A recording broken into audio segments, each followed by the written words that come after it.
없는 꽃 산유화.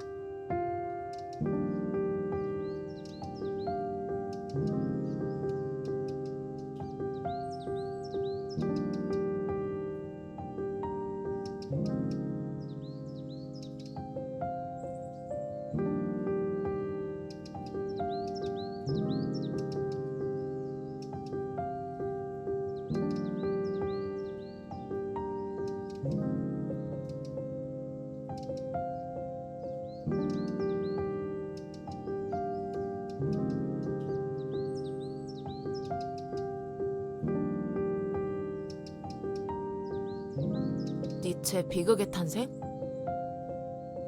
아직 안 들어왔어요. 칸트의 판단력 비판도?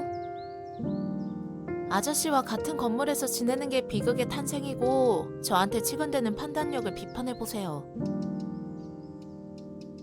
2층 중국집 배달원은 퇴근 후 군만두 한 접시를 들고 서점에 나타나 고전 철학과 심리학 책들을 뒤적거렸고 오늘도 어김없이 니체와 칸트를 찾았다. 은서는 배달원이 부탁한 책들을 주문하지 않았다. 길 건너 자동차 정비 기사처럼 사지도 않을 책에 침이나 묻혀놓고 가는 사내들이 한둘이 아니니까. 브로이트 농담과 무의식의 관계도? 저 놀리시는 거예요? 은서가 더 이상 아무것도 묻지 못하게 째려보자 배달원은 군만두 접시를 계산대에 놓아두고 2층 중국집으로 올라갔다. 배가 출출했던 은서는 일회용 간장에 군만두를 찍어 한 입 베어 먹었다. 튀김 식용유를 갈았는지 어제보다 더 고소한 것 같았다. 금전통에 하루 동안 번 돈을 맞춰놓고 이제 남은 업무는 하나. 취업 사이트에 들어가 1년 넘게 사용하고 있는 아이디와 비밀번호를 입력하는 것. 은서는 취업 사이트에 올라온 구인 광고 중에서 커피 타고 계산기 두드리는 격리사원이든 화장품 가게 판촉사원이든 업종보다 지역이 어딘지 중요하게 따졌다. 매일 출근하는 직장에 말동무해줄 동료가 한 명이라도 있다면 그곳이 어디든 시골 군청 앞 서점보다는 나을 테니. 군만두 접시를 말끔히 비우고 손가락에 묻은 기름기를 물티슈로 닦아낼 때 이상한 채용 공고가 은서 눈에 띄었다. 한국적 풍류와 사교 문화를 향유하는 반디원에서 직원을 모집합니다.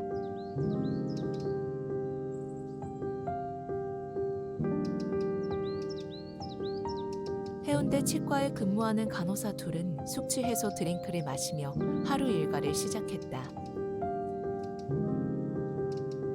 탈의실 옷장을 열던 정민은 어제 그 옷 그대로 출근한 동료를 의심쩍게 쳐다보며 물었다. 클럽에서 만난 머시마랑 어찌 됐노? 기억이 하나도 안 난다. 가시나 또? 이거 안 봐라. 동료는 이야기 방향을 다른 곳으로 돌리며 핸드백에 넣어둔 채용 공고를 정민에게 내밀었다. 청바지와 셔츠를 벗고 간호사복으로 바꿔 입은 정민은 채용 공고를 읽어내려갔다. 결론은 같이 기생이나 하자고. 동료는 지하 유흥업소가 아니라고 반박했지만 정민의 또 다른 지적을 받아들여야 했다. 니나 내나 책하고는 안 친하다 아이가. 채용 공고에는 이력서와 자기소개서 말고도 최근에 읽은 책의 서평을 제출하라고 적혀 있었다. 은근슬쩍 성희롱하는 치과 원장 때문에 스트레스를 받던 동료와 정민은 서평은 나중에 고민하기로 하고 일단 이력서에 붙일 증명사진부터 찍었다. 여기 눈썹 옆에 좀 더 빼주시고. 사진관 주인에게 증명사진을 고쳐달라고 부탁한 동료의 얼굴은 면접 볼 때 딴 사람으로 착각할 만큼 변해 있었다. 정민은 증명사진에 칼까지 대진 않았지만 문제는 서평이었다. 언제 어디서 태어나 어느 학교를 나왔고 어떤 마음가짐으로 인생을 살아왔는지 구구절절 나열해야 하는 자기소개서에 서평까지 이것저것 골치 아픈데 다 때려치우고 실업자 신세로 지내볼까 싶었지만 동네 서점에서 책 한 권을 골랐다. 일부러 쪽수가 적고 읽기 쉬운 책을 골랐지만 서평을 쓰는 게 이리도 고달픈 일이었는지 미처 몰랐다. 정민은 워드 프로그램에 앞서서 이틀 밤을 새워가며 입사 서류를 작성해 이메일로 보냈다. 보름 정도 지나 2차 면접 연락을 받은 정민은 표정 관리에 신경 쓰며 미용실로 향했고 동효는 치과 원장과 이직에 대한 스트레스를 풀기 위해 해운대 클럽을 또 찾았다. 오전 강의를 마치고 여대 구내식당에서 소심하게 썰린 달걀말이 2개, 씹을수록 짠 시금치 무침, 실파 몇 조각이 떠다니는 일본식 된장국, 배추김치도 아닌 양배추 김치로 점심을 때웠다. 은색 동전 2개를 집어삼킨 자판기 커피를 나무 벤치에 앉아 나무늘보처럼 마시며 하늘을 쳐다보았다. 입안은 우중충한데 하늘은 왜 이리도 화창한 건지. 반쯤 마신 커피를 땅바닥에 버리고 도서관 디지털 자료실까지 땅바닥만 보고 걸었다. 국문과 졸업을 앞두고 논문을 준비 중인 난지는 도서관 창가 자리에 앉아 한글을 외면한 조선 양반사회라는 검색어를 키보드에 입력했다. 중국을 형님으로 모시는 나우의 도리가 무너지고 미천한 백성들이 글자를 깨우치면 반상의 법도가 어쩌고 저쩌고 떠들어대는 자료들을 무시하고 어떤 채용 공고와 연결된 홈페이지에 들어가 보았다. 한국적 풍류와 사교 문화. 관심은 가지만 의심스러운 점이 많아 채용 담당자에게 직접 전화를 걸었다. 룸살롱 같은 것 아닌가요? 아닙니다. 서평은 왜 제출하라는 건가요? 면접 자료로 쓰일 예정입니다. 정장을 입어야 하나요? 캐주얼 차림으로 오셔도 됩니다.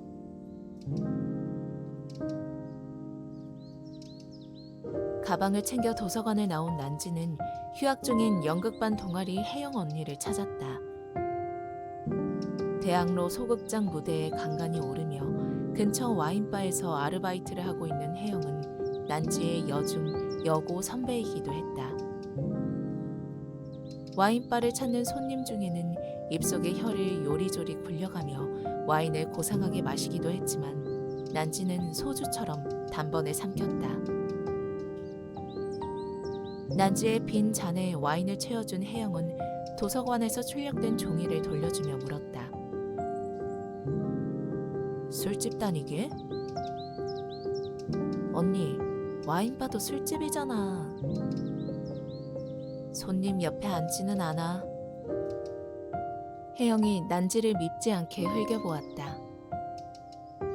그래서 매일 서서 일하셔? 졸업 논문은 어쩌려고? 세상 사는데 도움이 안 돼.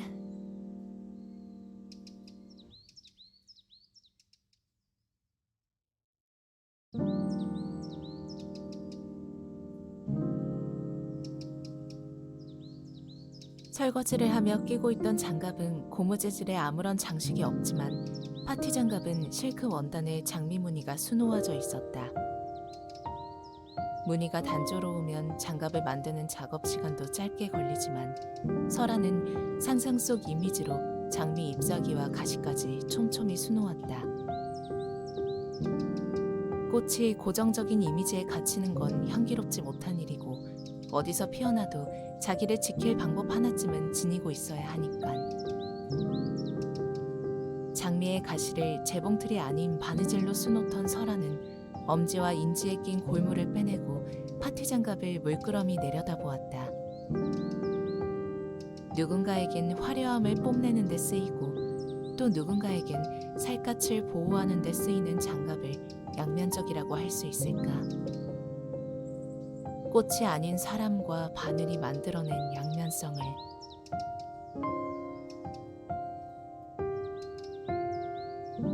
병풍바위가 넓게 뻗은 산기슭에 터파기를 시작한 반디어는 조경 공사까지 끝나고 오늘은 소방검사를 받는 날이었다. 먼저 나와있던 작업반장은 수도꼭지에 호수를 연결해 연못가 주변 꽃나무에 물을 주고 있었다.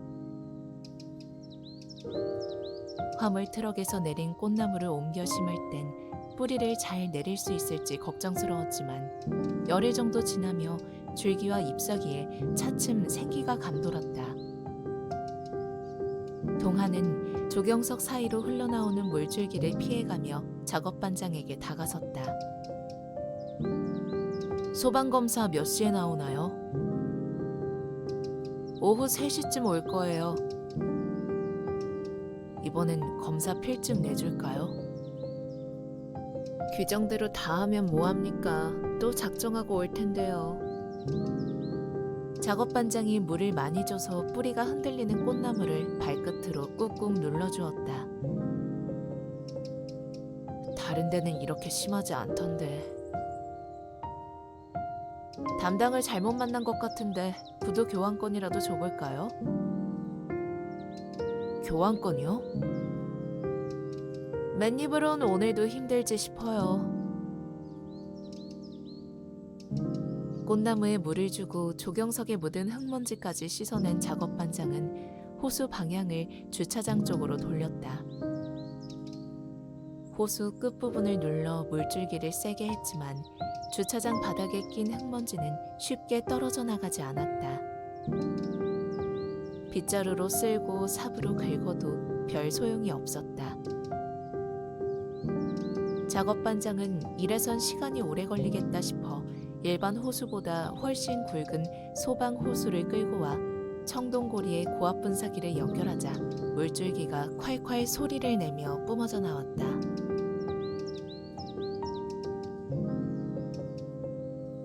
손가락 하나 치켜 세우던 현장 소장을 만난 뒤 동아와 기루는 한바 브로커도 만나게 되었다. 이쪽 바닥이 털어서 먼지 나는 곳이오. 공기업 임원 출신 브로커는 대형 건설 현장 한바 운영권을 따려면 높으신 분들께 인사도 다녀야 하고 나중에 더 큰 돈이 필요한데 그건 준비돼 있냐고 물었다. 없습니다. 이 자리에는 왜 나왔소? 영업 방법 배워볼까 해서. 브로커는 돈과 인맥이 없으면 한바는 꿈도 꾸지 말라는 얘기만 반복하다 커피숍을 나가버렸다.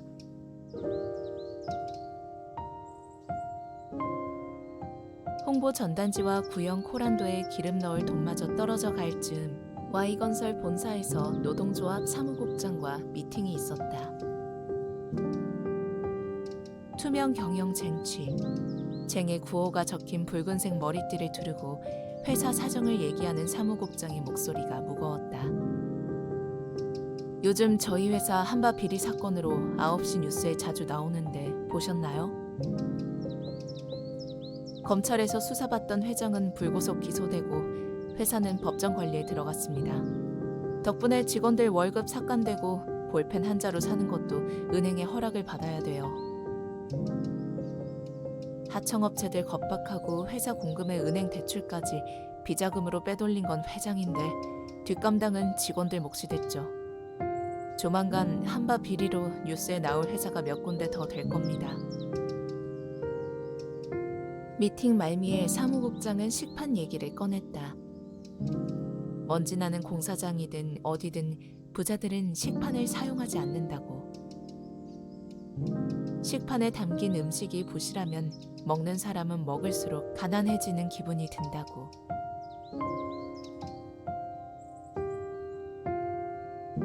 물기가 남아있는 주차장으로 남색 중형 세단이 들어섰다. 명동 사대부 집안에서 집사처럼 일하다 이틀 전부터 독립한 석호였다. 한바 쪽은 기루가 맡아서 하는 거야? 한 바가 아니라 단체 급식으로 사업자 낸 지 꽤 됐어. 단체 급식도 뒷돈 주고 들어가? 뒷돈 대신 매달 임차료 납부해. 여기 사업자는? 아직. 직원은 다 뽑았고? 뽑았지. 몇 명?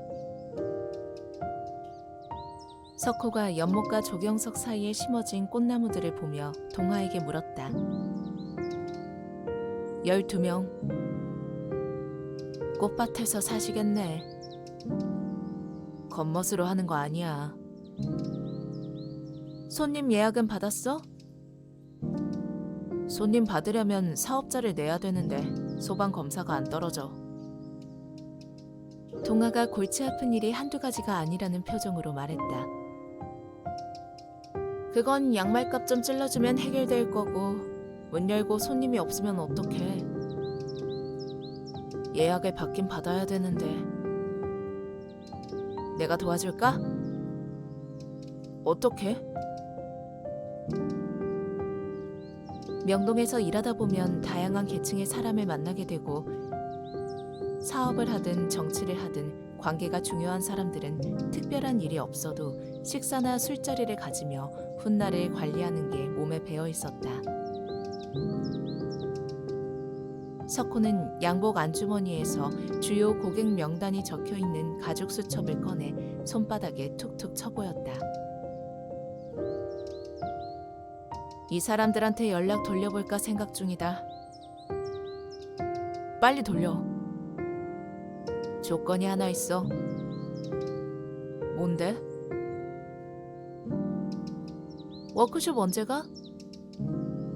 내일 모레. 어디로? 지리산 백무동. 나도 좀 끼워주라.